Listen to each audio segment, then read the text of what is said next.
2019లోనే తాను ఖమ్మం నుంచి పోటీ చేయాలని భావించానని కాంగ్రెస్ సీనియర్ నేత హనుమంతరావు అన్నారు.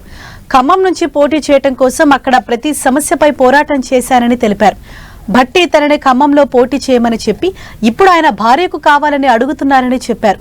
సీఎం రేవంత్ మాత్రం పార్టీ హైకమాండ్ సీట్ ఇస్తే ఖచ్చితంగా పనిచేస్తానని అన్నారని తెలిపారు. తాను రేవంత్ కు మద్దతిస్తున్నందున మిగతా నేతలు జీర్ణించుకోవటం లేదని అన్నారు.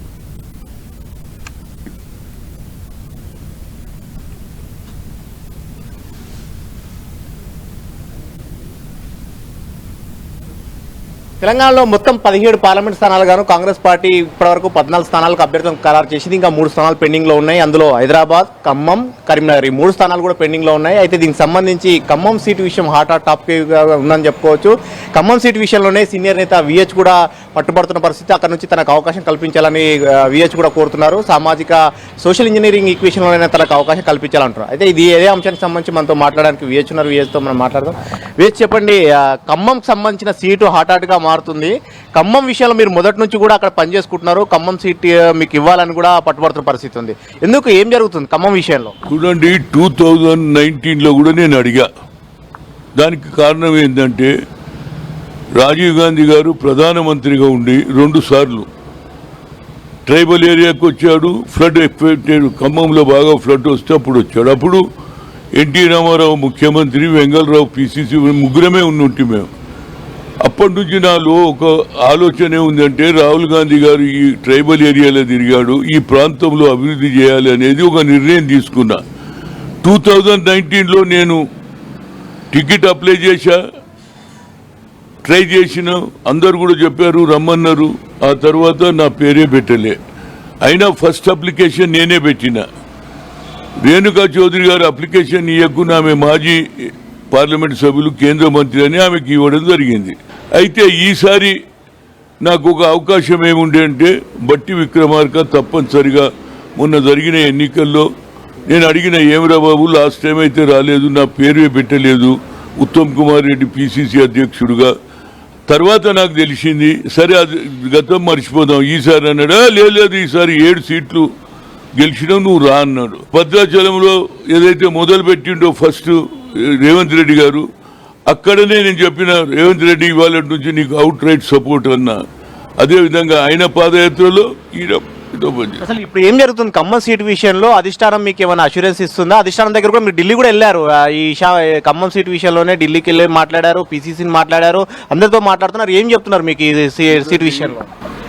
ఇప్పుడు ఆడ కొత్త ఇష్యూ స్టార్ట్ అయింది. నన్ను రమ్మన్నాడు, మళ్ళీ తర్వాత తన భార్యను కూడా క్యాండిడేట్ అన్నాడు. అదేవిధంగా ఇంకా 2 మంత్రులు వాళ్ళు కూడా వాళ్ళ కుటుంబ సభ్యులని అడుగుతున్నారు. ఇది హైకమాండ్ ఆలోచన చేయాలి. రాహుల్ గాంధీ కులగణన చేసి బీసీలకు కూడా న్యాయం చేస్తామని మీరే చెప్తున్నారు. కానీ మీ పార్టీకి సంబంధించి చూస్తే మొత్తం 17 సీట్లలో ఇప్పటివరకు 3 సీట్లు మాత్రం బీసీలకు ఇచ్చారు.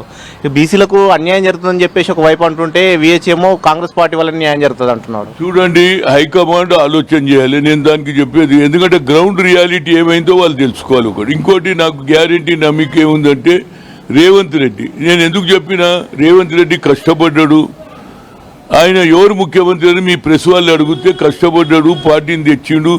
కనుక ఆయన ఆలోచన చేస్తే హైకమాండ్ బాగుంటుందని చెప్పినప్పటి నుంచి బట్టి విక్రమార్కకు ఆయనకు కూడా ఆలోచన ఉన్నట్టుంది, నేను కూడా ముఖ్యమంత్రి కావాలని.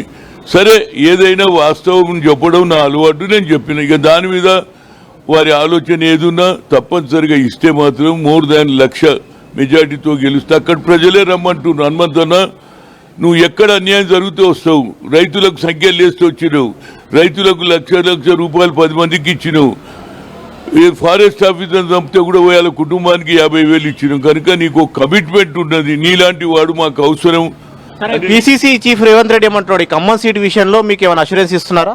ఆయన ఒక్కటే అన్నాడు, అన్న టికెట్ దొరికితే తప్పనిసరిగా నేను సాయం చేస్తా. ఎందుకంటే 3 వాళ్ళు అడుగుతున్నారు, నా ప్రమేయం ఉంటుందో లేదో, కానీ నీకు టికెట్ దొరికితే మాత్రం తప్పనిసరిగా నీకు న్యాయం చేస్తా. బీసీల సీట్ల విషయంలో కూడా ఒక చర్చ జరుగుతుంది. ముఖ్యంగా ఒక బీజేపీ, బీఆర్ఎస్ ఎక్కువ 5 సీట్లు ఇచ్చారు, 6 సీట్లు ఇచ్చారు. కాంగ్రెస్ ఇంకా ఇప్పటివరకు 3 సీట్లు మాత్రమే ఇచ్చిందని. ఇంకా మీ 3 సీట్లు పెండింగ్ లో ఉన్నాయి కాబట్టి ఈ 3 సీట్లలో బీసీలకు ఎన్ని సీట్లు ఇచ్చే అవకాశం ఉంటుంది? చూడండి, తప్పనిసరిగా ఇవ్వాల్సిందే. ఎందుకంటే ఓట్లు వాళ్ళు ఎక్కువ ఉన్నాయి. రాహుల్ గాంధీ అన్నారు 90 అఫీషియల్స్ ఉంటే కేంద్రంలో ముగ్గురే బీసీలు ఉన్నారు, ఎస్సీ ఎస్టీలు తక్కువ ఉన్నారని కూడా చెప్పారు. కనుక హైకమాండ్ ఆలోచన చేయాలి. ఎందుకంటే రాహుల్ గాంధీ ఆలోచనను రాష్ట్రంలో కూడా ఇంప్లిమెంట్ కావాలనేదే నా ఉద్దేశం. ఇది మొత్తం మీద సోషల్ ఇంజనీరింగ్ అనేది చాలా ఇంపార్టెంట్. మెజారిటీ పీపుల్ ఉన్న నేపథ్యంలో మెజారిటీ వర్గాలకు కూడా సీట్లు దక్కించినట్టయితేనే సీట్లు ఎక్కువగా వచ్చే అవకాశం ఉంటుంది. 14 సీట్లు గెలవాలంటే కనుక బీసీలకు కూడా తగిన వాటా ఇవ్వాలని చెప్పేసి బీఎస్ చెప్తున్నారు. అయితే తనకు ఖమ్మం సీట్ కనుక ఇచ్చినట్లయితే 1,00,000 మెజారిటీకి పైననే గెలుస్తారని కూడా ధీమా వ్యక్తం చేస్తున్నారు. కెమెరామెన్ కత్తిరాజుతో ప్రతాప్, 10 టీవీ, హైదరాబాద్.